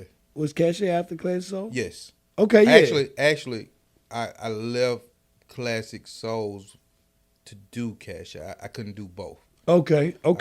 Shout out to Larry Williams, man. That is my brother. Like Yeah. Larry Williams, if you don't know, is the owner of Classic Souls. Yeah. He's also my partner in a lot of facets, man. In business, that's my brother, bro. Like, No but doubt. anyway, so yeah, I did Classic Souls, man, and we made that do what it do. Cranked it up. Yeah, and then we led into Cache because I couldn't do both. I Okay. had to be at Cache was a full Yeah, because they need all them days. I was You an could- operation manager there. Okay. You know what I'm So saying? you keeping the whole flow of the whole thing Everything, going. bro. She was Yeah. like, that was a grind for real, like for real. Yeah. Shout out to everybody who run restaurants, man. That ain't no game. That ain't no game. Nah, hell no, that ain't no For game. real. Nah, hell. So you was over not only over the party aspect of it, you were over the restaurant also. I wasn't there. I was there for a short period of the party situation. Okay. The Sunday night, like we started that. I was there in the start, maybe the first 2 months of it. Okay. But now I was there when the restaurant was going crazy when it opened. Yeah, when it jumped I'm off. talking about every single day reservation, packed house. Like I don't care Yeah. what Tuesday, Wednesday, Thursday, Friday. Every day is You packed was house. on that. Yeah, that's okay. mostly what I was on, and I just Yeah, seen how that rocked, man, and end up meeting back. Like I said, going back to what we was talking about in the beginning of the conversation, bro. With Mimosa, they saw your abilities basically. Yeah, but Yes, when I sir. met Bag though, the biggest thing I can take away from that is the dude really is smart. Yeah. Like business smart, not just smart, like business smart. Yeah. Like it'll really. I ain't gonna say it'll shock you because I'm No, pretty I'm sure you with think you, he's yeah, smart, but I'm just yeah. saying you'll be like, okay, I Yeah, respect he that. owns something. He owns Yeah, something. or I yeah. wouldn't, or Jay, if it like I wouldn't be doing it if like Okay. I just know he's like I just know what's there and the team, man, Little Larry, the whole Cache family, Little Larry, Yeah, twin. yeah. Everybody that's a part of the Cache family, man, it's been a pleasure. You know what I'm saying? That's what's up. That's why. That's what's up. rocking. That's why you lock right back in Lock with the back in, man. And happy Cache to be a partner. Express downtown with 92 Main. 97, North 97 North Main. Yeah. That's it. 97 Y'all gonna North love Main. that too. By the way, I'm looking forward to it, my boy. yeah. Man, I ain't got much more for you, man. I want to keep moving though. What I want to ask you now, man, I want to ask you to tell me something that you believed as a child that you found out later on in life it wasn't factual. It wasn't. Factual, It wasn't factual. You know what I'm that saying? I believed as a child. Yeah, and not nothing simple like Santa Claus, Yeah. Tooth Fairy. I'm talking about Yeah. like something in real life. I thought people were good. Yeah. You as a thought child. they were good. You found out it's some shiesty shit out to be going That on. shit is fucked up. yeah. And when I say good, I mean I know yeah, exactly what you yeah, mean. Like you think ain't nobody just here to harm you. Everybody good. Yeah, I thought that for the A most part. motherfucker I walk thought- in and with intentions. Motherfucker, mean malice. Yeah, you know what I'm saying? off the intro. Yeah, you know what I'm saying. Like Yeah. I thought that's what I thought though. I thought, and You that's thought how I was people were raised. just- Like I was yeah. raised in love, bro. I wasn't raised in. See, some people were raised in survival. Yeah, I was raised in love, man. And, I can and, dig and, it. and with that, I just I ain't gonna lie to you. I just thought People was as a good. young kid, I thought people was good. Yeah. You know what I'm saying? People ain't straight. You found out they ain't straight, man. Yeah. That's real. That's for real. That's a hell of a epiphany to come across. Yeah, For real, man. Okay, I want to get into a few words, Spice One, man. We're gonna start with loyalty. The word loyalty. Tell me what it means to you and how you apply it to your everyday life. I think loyalty means everything, bro. I think in order to make it, you got to have that around you. Nobody makes it by themselves. The only way you do make it is that you have loyal people around you and people loyal to whatever the plan is. Okay. I think, you know what I mean, at the end of the day, man, it doesn't take an army. A small group of people can do, man, Big thing. magic. Yeah. I mean, you know, just in us talking about the Mimosa Festival, like, man, this not no whole corporate structure starting out. Yeah. You know what I mean? When it first started, like this just a small group of people That who believe. believe and who work in magic. And it's really a big thing to say, bro. You took that and you built that and made that the #1 festival. We got people coming from out of the country to Mimosa Festival. You got people coming, man, Japan, Canada. Man, I show you the analytics, bro. You'll be like, oh, damn. Yeah. You know what I'm saying? Like these folk, like, so it ain't by far. It's nothing small, and it started with an idea from a group of people. But going back to loyalty, being loyal to everybody you're around, bruh, be loyal, and you know what I mean, and to that and the situation. Yeah. You know what I'm saying? And you know what? I'm glad you said that because I think a situation or relationship is required for loyalty. Like it has to be something in place to be loyal to. You think so? I do. It has to be, like I said, it got to be a friendship, a deal, a relationship. Or it could be passion. But well, I guess you can say, but we have to have the same passion Let me to ask be you a loyal question. to it. True. So let me ask you a question. Going into a different vibe. Yeah. Say you're a rapper. Uh-huh. You own, right? Yeah. You own. You Jay-Z status rapper. Right? Yeah. You don't think that niggas want to get on so bad and be a rapper that they will be loyal to everything you got going on to the point, nigga, they will die for it just for the opportunity to be on with what you got going on, and because they want to be loyal to the situation. Yeah, there You know it what I'm is. saying? Though. But you just it's loyal to it. Got to be something. Yeah. That situation is what they loyal to. Yeah. You got and I say this with straight knowledge though. It's like you said, whatever they find, it has to be a thing, a noun. It has to be a person, place, a thing that they're loyal to. Gotcha. So is that situation? Yeah, it'll be loyal Yeah. to that situation. But You can be loyal to the situation and don't even know the person. don't know the person. Yeah. I had a nigga say back in the day, you know what I'm saying? We was at the shop. I was working at the barber zone at the time, and I had a client in my chair walk in. Young man, probably about 19, 20 years old. Right. And R.I.P. the Young Dolph, let me say that. And sure. R.I.P. the Jook right now, For too. sure, man. But this young man was sitting in my chair, man, and I was just having a heart-to-heart with him, you know, just man to man. And I just saw that he had just like a aura about him that had potential. Right. But in our conversation, man, this young man, you know, he found out that Dolph came to that shop because I worked with John. John was working at the time. Right. And the young man said, once he found out Dolph come to that shop, the man said, if Gotti paid him, if Dolph paid him, he'll kill Gotti for Dolph. Yeah, that's crazy. Right? Yeah, that's crazy. Now, and this He man, didn't even know him. he ain't never seen Dolph.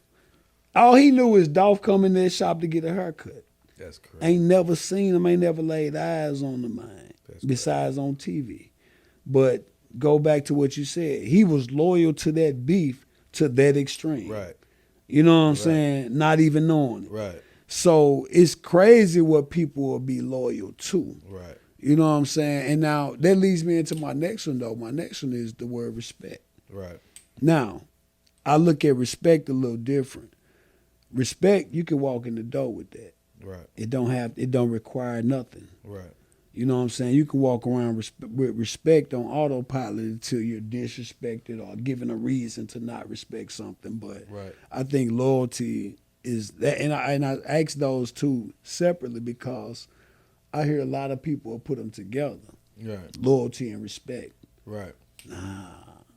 From my perspective, I feel like they totally separate because They totally said like we just acknowledge that you can be loyal to something you don't even know. Yeah, You can't respect nothing you don't know. you got to know something. Yeah. That's real. And respect is, like I said, you can. I don't have to even know you to respect you. You know what I'm saying? Would you rather have respect or loyalty? And this is the honest to God truth, man. Respect. Yeah. Yeah. You rather have people disloyal but respect you. Nah, cause see, I got you. Check it out. I know where you finna go. Go ahead. If you respect me, you won't be disloyal to me. You know what I'm saying? Because it comes with a situation. So if you respect me and now we have a relationship, you're gonna be loyal to it because you already respect me. That makes sense. You see what I'm saying? That makes But you can not respect me and it's automatically you ain't gonna be loyal to me. Right. That makes sense. You know what I'm saying? It's like I'd rather have the respect because it usually 8 times out of 10, it gonna come with loyalty. Yeah.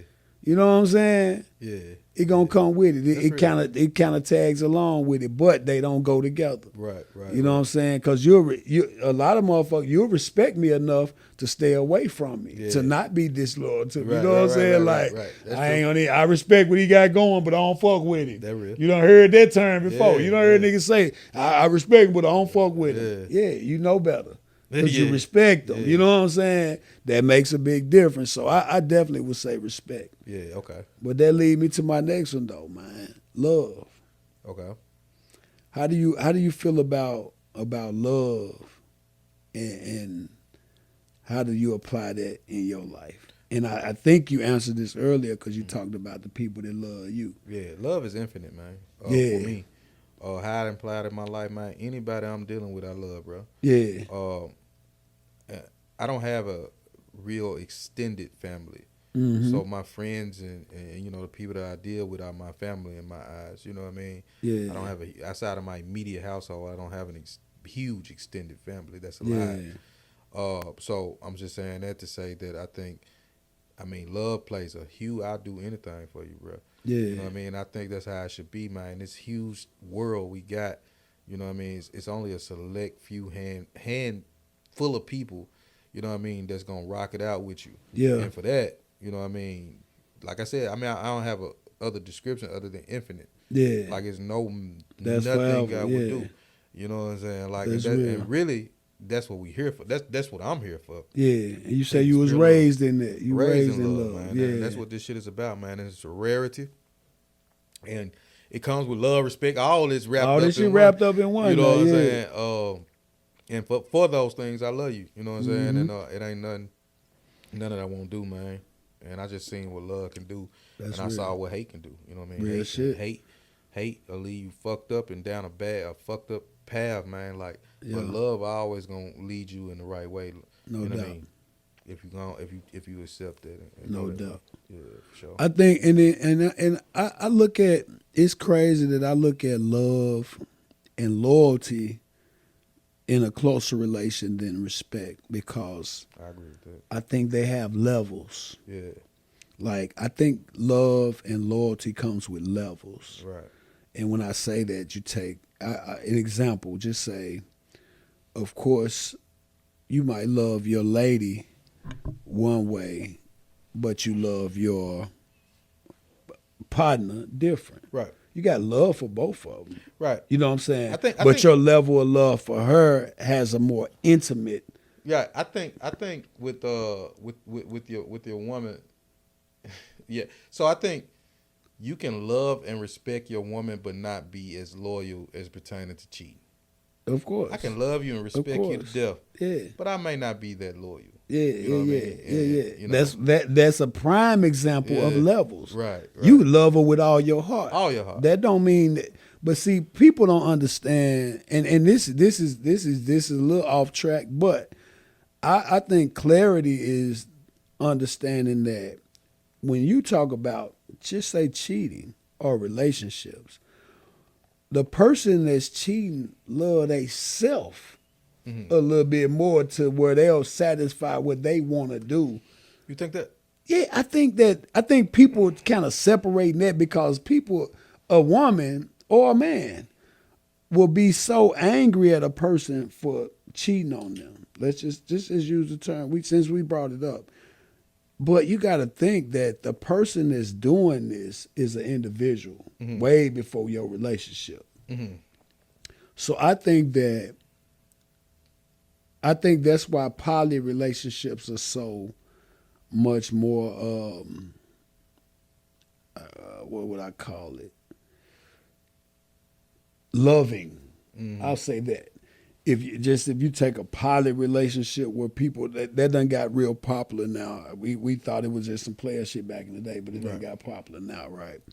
So you take a couple that's been together for years, they may love each other, but they might be kind of dry when it comes to intimacy. Mm. Man, you take a poly couple, man, it might be, and it could be two women and a man, whatever they doing. Mm. And you see a lot more intimacy. Mm. I think that comes with that, you know what I'm saying? Because I think that levels of love determines how that person can be truly who they are. Mm. You know what I'm saying? Mm-hmm. So that's why I think that when people get mad about somebody cheating, they be like, how you gonna cheat on me? All the time, you got to think this person is thinking for themselves in their process. So sometimes they'll choose their mate over themselves. You get people that'll choose that way and say, I ain't going to do it. I ain't cheating on her because I know that'll hurt her. Right. That don't mean they don't want to do it or that I know that'll hurt him. Right. That don't mean she don't want to do it. Right. She just choosing his feelings and how to hurt him. But if you notice since the beginning of the time, if she choose to do it and he don't know, she'll do it. Right. And if he choose to do it and she don't, he'll do it. Right. Because he choosing himself or herself over that individual. You know what I'm saying? I just believe, I think I got my life experiences made me more so a realist. Right. You know what I'm saying? So by me being a realist, I think life revolves around choices, man. And that's it. Yeah, it revolves around choices. That's all this is about. That's what it's all it's about, to, though. man. Yeah. Choices. So, and I've been married 12 years. So, it'll be 12 years next year. I'll just claim it, cause man, my wife good. You know what I'm saying? Yeah. It's more so about choices, and I think that if you allow a person to be who they really are, you're going to get the best version of that person. Right. And that means allow them to make whatever choices they're going to make, and whatever consequences that come with those choices, okay. But I think that's what it boils down to. You know what I'm saying? Right. Man, let that person be who they are, man, because when you try to deprive them of that, that's the phony you getting. Right. You know what I'm saying? And we ain't just talking about cheating. I'm just saying a person being who they really are is more important in a relationship than anything. Right. You know what I'm saying? You get people that get tied into relationships, and I learned that when you find yourself altering who you truly are to be with that person, that ain't even the person you're supposed to be with. Yeah, now you're going to be miserable. You know what I'm saying? Sure. Because you can only hold your true self down. You can only, That's why men tend to, no matter what beauty, no matter what's what, I think men tend to be with the woman that allows them to be most themselves. Who they are. You know what I'm saying? That's the most important woman or, to be or with. If you don't be with a woman like that, you will end up cheating with a woman like that. Yeah, that I too. like being over here because she know me. I can be me. I'm fake like over here. Over here, I gotta fake it. Yeah, I gotta fake it. my wife ain't with my wife. Come is, on, man. You know what I mean? I could be. People want to be around what they feel like they can be themselves around. That's true. That goes back to what I was saying. That's very important. And people, you know, me and my wife, we got a beautiful relationship, and a lot of people admire it. A lot of people, we've been the gossip in people's relationships. They talking about, man, yeah, I bet they do. Right. You don't know what we do, Right. but just know when we do it, we do us. You know what I'm saying? But it's crazy because that's what it boils down to. Right. Her allowing me to be me allowing her to be her. I think that's the most important when you're in a relationship. Because anytime that ain't happening, man, you ain't happy. Right. You know what I'm saying? I don't care. miserable. Yeah, you miserable. And man. I'm not doing miserable. Yeah, that ain't what I a done nigga seen want to too do, many man. of my partner go through miserable. Man, that ain't what's up, man. Yeah. That is not what's up.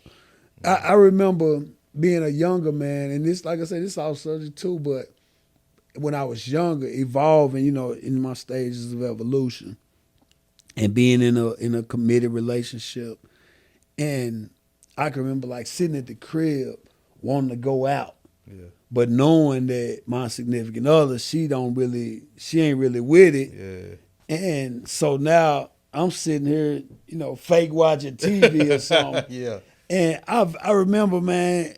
After leaving that relationship and being single for a while, I used to be like, man, I ain't never going back into that mode. Yeah. If I be with a motherfucker, she gonna have to accept me for who I am. Like, you know, I know the boundaries of a relationship. I know I ain't gonna I ain't gonna dog her out. I'm gonna treat you good. You gonna be mine. But man, we ain't doing no dimming no light or nothing. You know what I'm saying? If I'm a shine, I'm shining. I'm a kicking all that. Man, I need somebody gonna love me for that. Yeah, I mean, honestly, I think that's why a lot of niggas cheat, because I think they go into it, like, for lack of better words, the sucker way. He go into it with a representative. Yeah. Yeah, and you try to live it, a representative out your entire... And now you done fucked up. Yeah, you done sold her the dream. Now you feel like you owe her that. Yeah, I can't do that either. Nah, I'm walking. And plus, I'm older, so, you know. You know it. Yeah, that's the key. That's the key to it, man. When I tell everybody be asking, man, how y'all do it? Man, I tell anybody, man, my best advice to a married couple or any couple,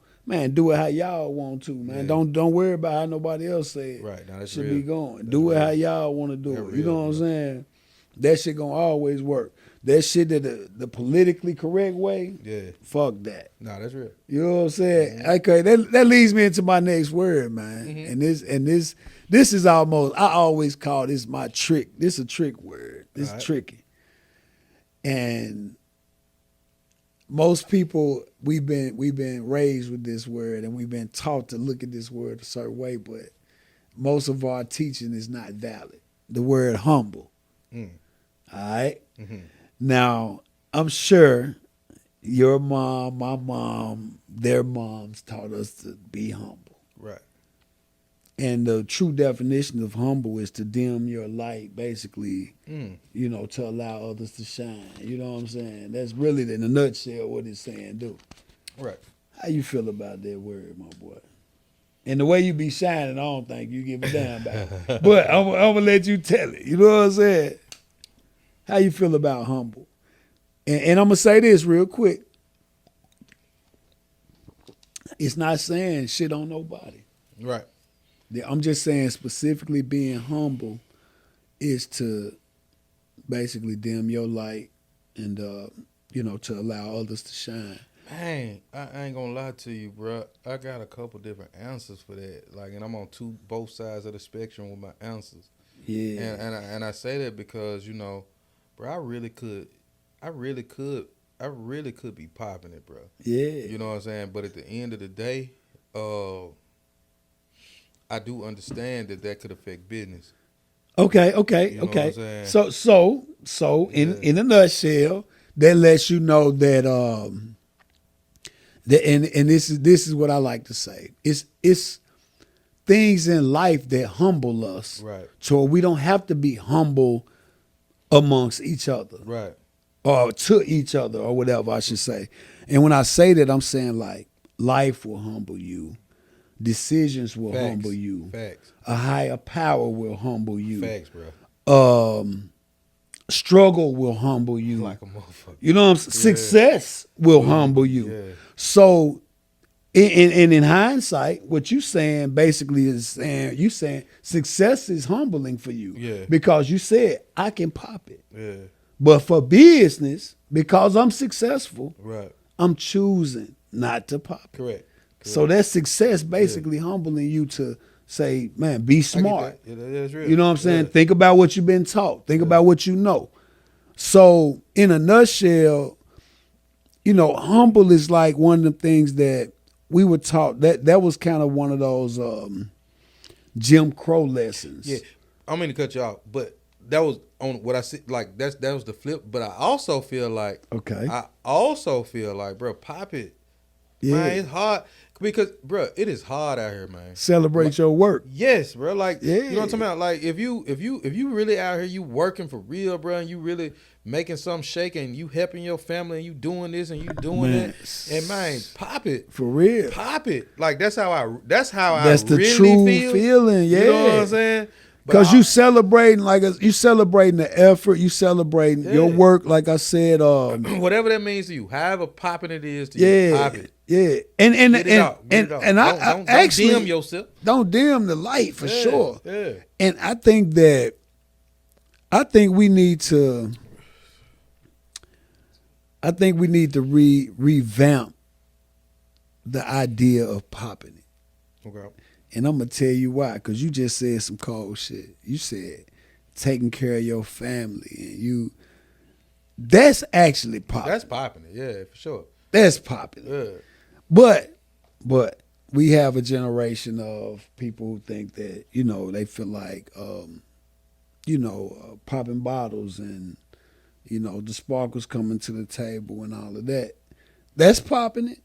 That's popping it in an entertaining way. Yeah, but that's only popping If you did everything else you were supposed to do and you still got disposable income. there to come over here you and do go. this shit, There you go. bruh, this nigga popping. There This you nigga go. take care of his whole family and he in the club doing. That's popping. He popping it. Don't pop it Nah, don't be bullshit. and don't have none of that going on. Your niece leave Pampers and you. Yeah, and you staying at your cousin auntie house that ain't even your auntie. Right. You just staying there because you can, but you pop And it. you know what's crazy? Most, I don't say most. I'll be lying. Let me say this, bro, and then I'm gonna say what I was about to say. All right. The median income in Memphis, bro, is about $30,000 a year, right? Really less than that. It's south of $30,000 a year. Yeah. The vast majority of Memphis are struggling. Yeah. You know what I'm saying? So when you see people like doing everything they doing, I mean, I understand what's going on. Mm-hmm. People in the reset. See, I be going Go analytics. Go analytics. Yeah. Hey, we got time. In the recession, bro, the only things that survived was nightlife, tobacco, and alcohol. You know what I'm saying? That's the only things that thrive. I'm not gonna say survive. I got you. They thrive. Yeah. So the more you see people partying, a lot of the times it be some of the most poorest places. So a lot of people, bruh, are doing this popping bottles. They may even have a decent car, but bruh, go home to nothing. Like, don't even have a home. Yeah, don't have no. Yeah. Nigga park a $100,000 car at his mama house and then don't even really, you know what I'm saying? Like, niggas don't even really. It's just the priority of it all is really all messed up. So when I see these type of things, I'm not moved by none of it because I know the reality. Yeah. You know what I'm saying? Like, ask some of these chicks, bro. These chicks will tell you, man, they ain't got nowhere. nowhere. They got You nothing. know what I'm saying? They got a nice ass car though. You know, but Yeah. I'm just saying, like, we just got to put our priorities better in place, because you're right. I'm saying that to be out popping bottles, to me, that's not popping it. That ain't That ain't popping it. popping it. You know what I'm saying? Yeah. Especially if you ain't really, comfortable in your living arrangement and Yeah. shit like that. So that's when you gotta allow life to humble you. Right. Yeah, right. you need to be humble. You should allow life to humble you at Right. that point. You know what I'm saying? Mm. If your living situation ain't good, but you still think you popping it, that should be. That's crazy to me. That's crazy work. That's crazy work, man. That's That's crazy crazy, work. yeah. That's like a 40-year-old having a baby. Yeah, Like you said, accidentally. Oh, accident. Yeah. Yeah. It's diabolical. Yeah, hey, I'm telling you, man. But humble to me, man, I don't really feel like it's not nothing I would suggest. I think that if it ain't life, God, circumstances, or whatnot humbling you, if not, man, enjoy, celebrate, pop it. Right. You know what I'm saying? Whatever that means to you, you know what I'm saying? Right. But I think that humble is something that you teach down, you know what I'm saying? I don't like that. So when I talk to my kids, man, fuck that shit, man. Pop that shit. Man, don't let up. Foot on their neck, man. On green, on gold, whatever it is, man. Slide through the yellow light. Yeah. Man, do you know what I'm saying? Especially if you're doing it well and you're successful and like I said, you celebrating life. And that's one thing I definitely believe in, man, celebrating life for real. Right. You know what I'm saying? We're going to shut on up out of here in a minute, man. I want to ask you some simple things now real quick. What makes Spice One happy? What makes Jason Spicer happy, man? Don't sound crazy, bro. Like, I don't have the traveling story for you. Business, bro. Business, bro. To be able to create. I ain't going to say business. I'm going to say creating.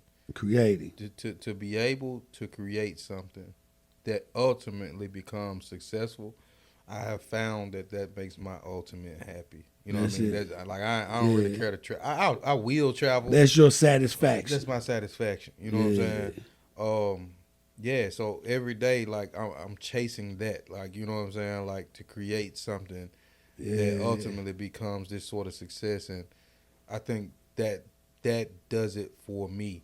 And to be able to put my friends on, my family on, and you know what I'm saying? Like, I mean, it's a lot of people that, who work with me on things that I do that are valuable to me and I'm valuable to them. Yeah. You know what I'm saying? That's dope. The older I get, the more that matters. You know what I'm saying? Yeah. I tell my partners all the time, man, if I make it before you, I hope you got me. Come you get me, my nigga. Yeah. I hope the shit. feeling is mutual. You know what I'm saying? Like, to be able to help my folks, bro, that make me happy too. That's dope. You know That's what I'm saying? dope. That's what make me happy. You know that's what I mean? what's up.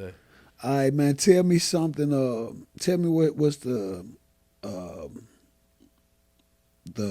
what is it that you like most about yourself and who you are as a man today? My heart, bro. Your heart. Yeah. If I gotta answer that question, I think you know what I mean, how I love people. Yeah. I mean, it's a gift and a curse, but I wouldn't change it for the world. But it's just like I wouldn't change that, bro. Like I know it's crazy out here, but I wouldn't change. I think the way that I am has got me to where I am. Yeah. You know what I'm saying? God willing, I were to, fall off or whatever may happen, I'm not even concerned because I know that the way that I am, I know that the people around me gonna make sure you good. Yeah. You know what I mean? It's just it's just my heart, bro. Like, that's what's up. If I got you, I got you, and I just hope the feeling is mutual. You know what I'm saying? So on the flip side of that, tell me what's something that you dislike about who you are today that you know what I'm saying? My heart, bro. No, but no. That's fair. That's fair to say because, like you said, it's a blessing and a curse. It's a blessing and a curse. So that could definitely be the same answer. Yeah, it really. You know what I'm saying? It really is though. Yeah, it's the same thing because on the flip side, sometimes I love too much, Yeah, I go too far with it and it ain't good. Like so do you feel like your kindness is considered your weakness in that sense? My loyalty is considered my weakness. weakness. Okay. I can dig that. Is considered because I'm loyal to. If I'm locked in with you, I'm loyal. Yeah. To you, Like, and that been and in certain circumstances that been a downfall. yeah, Okay, I I can mean, dig in it. every situation, if you was an ex, Brian, you'll never hear me talking bad about an ex. Yeah, You know what I mean? I'm still to this day. I'm gonna tell you, like something good about him. any ex that I've ever dealt with, bro. Like I love them because I was with them. Shit, Yeah, cause yeah, so yeah, I'm yeah, gonna tell yeah, you about that part. yeah, You know what I'm yeah. saying? Like any nigga, like you know what I mean, that I may have a slight issue with. Like that's an issue we gonna deal with in house. But I'm gonna tell you, Y'all good. we good. You know what I'm Yeah, saying? Like I can dig that. that's just how I rock. You know. Yeah, And sometimes, you know, that shit'll get the best of you. You know what yeah, I'm saying? for sure, for sure. I can Yeah, dig that. Damn right. for sure. All right, so check this out, man. I want you to tell me what's your vision for what's your company? Your company is Spicer Events, J Spicer Events J Spicer Incorporated. Events Inc. Okay. Right. I want to know what's your vision for yourself as a man Hmm. and Jason Spicer Events Inc. In the next, I'm gonna go and say 5 because you're an analytics guy. You probably done analyze it out 10, 15 knowing you. Right. But what's your vision for yourself as a man and Jason Spicer Events for the next 5 J years? Spicer Events will be a part of the biggest festival in the United States in top 10. Top 10 biggest festivals in the United States in 5 years. Dig that. We will have chains of restaurants, you know, in different cities and states in 5 years. Yeah. Jason Spicer will be helping out with my biggest thing is just to make sure that everybody around me is straight. Yeah. If I can do that, man, I can be good. You can go and take me about it. Dig that. You know what I'm saying? Like, so, yeah, I think that's J Spicy Events will be, like I said, I work for these festivals. Yeah. That's how I put it. Damn You know right. what I mean? And I will be working for top 10 biggest festival in the United States in 5 years. Say less. Yeah. I like that. I like that. Yeah. Dig that. Coachella, man. We trying Yeah, to get that big as level. Coachella, man. Like for real, why not? Why can't not? we? Yeah, that, I What we mean, doing? man, it Like, ain't. who's It's stopping us? definitely Somebody did possible. that. Yeah, So why we can't yeah. do that? If it's been done before, it can be Yeah. done some more Plan for and sure. research, man. Get it done. No excuses. Damn right. Yeah. Dig that, man. So okay, share something with the people, man, that they don't know about you. That you know, like, well, leave some. I should say. I said share. Leave some with them that'll say, if it's nothing else about Jay Spicer that you know this. I dream, but I don't sleep. Yeah, I'm gonna go get it every time, and I'm not gonna use excuses. I'm gonna make it happen, regardless of whatever hurdle. You know, things may look great, but you know, I go through a lot. People Yeah. don't see that. I don't even present that because I know I'm gonna tackle it. yeah, One thing you might not know about me is that I go through a lot, bro. This is tough. This is not easy. It may look easy, but ain't Yeah. nothing about it easy. You make this shit look easy. Yeah, Maybe to people, because people may think that, I don't know, but this bro is tough. Every day I wake up, I'm praying. I'm Yeah. blessed. You know what I'm saying? I'm really God fearing. You know what I mean? Like, and none about it easy, bro. When you're a full time entrepreneur, I don't have a 9 to 5. Yeah, So when you're a full time entrepreneur, you're on an island, bro. By you know, sometimes it feel like you by yourself. yeah, And you got to figure it out. You know what I'm saying? And man, I ain't never wavered. I've always been 100. Jay, so 100. yeah. I've always been so 100. You know what I mean? Everything I've attempted to do, I'm not perfect.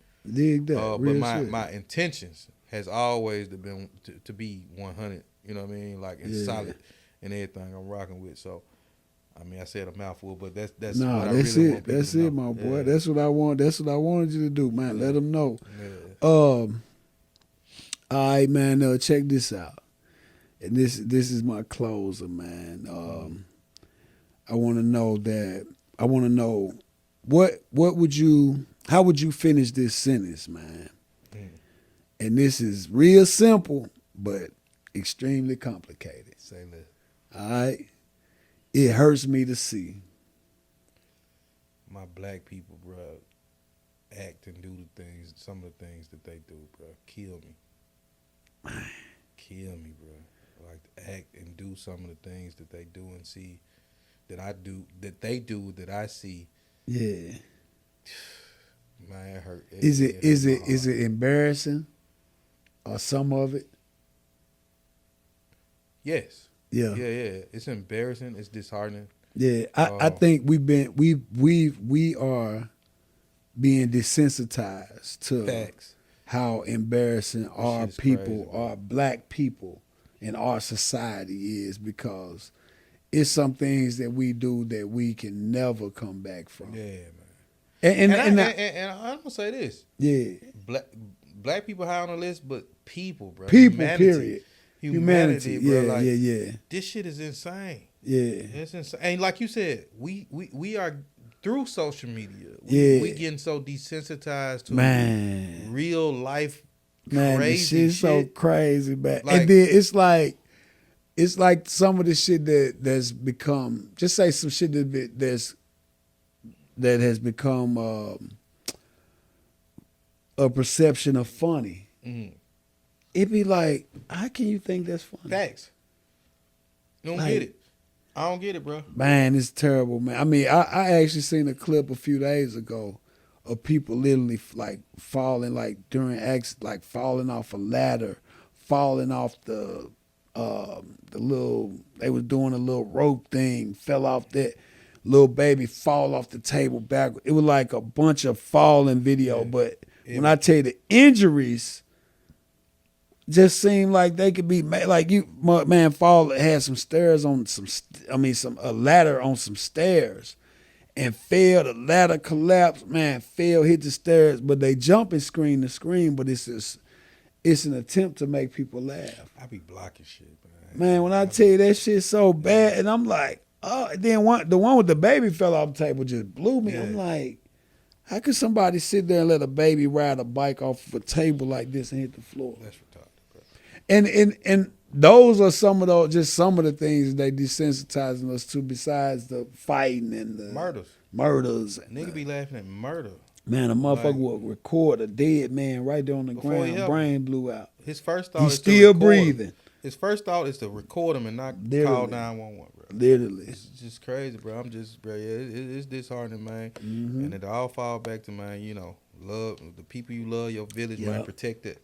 That's all you can. Protect it. That's been my motto for a long time, bro. Just, man, do right and teach the people around you right. And if my neighbor or the next man do that, we'll make a better place. But we can't get by worried about the next motherfucker. You know what I'm saying? We got to protect our circle, man. For sure. Man, well, look, man, if you don't have anything more to share, I don't know if it was something that you wanted to say, you know what I'm saying, just being on this platform. But if you don't have anything else to share, man, we're going to conclude. Yeah, man, shout out to So 100, man. I seen my boy grinding for a long time, bro. I'm proud of my boy. Like I said, I wasn't lying. It's an honor to be here to talk to my boy, man. The man is really So 100. Yeah. The man is not lying.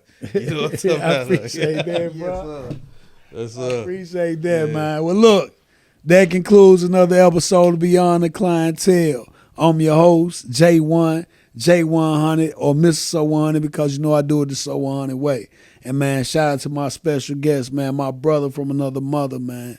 Yes, big shout out to my boy, Jason Spicer, man. Spice One in the building, man. Big salute. Yes, sir. Till next time.